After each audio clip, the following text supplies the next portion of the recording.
Hello everyone, welcome back to our channel. In today's video, I'm going to show you how to change your profile picture DP on WhatsApp. So let's get started. First of all, open WhatsApp on your Android phone and tap on the three vertical dots at the top right corner of the screen to open the menu. From there, select Settings and then tap on your profile picture or your name at the top of the screen. Once you are on the profile page, tap the camera icon next to your current profile picture.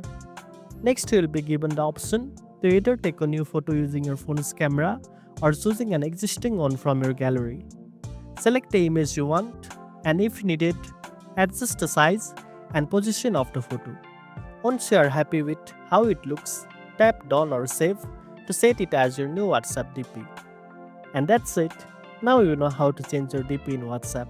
If you found this video helpful, don't forget to like, share and subscribe for more tech tips. Thanks for watching and I'll see you in the next one.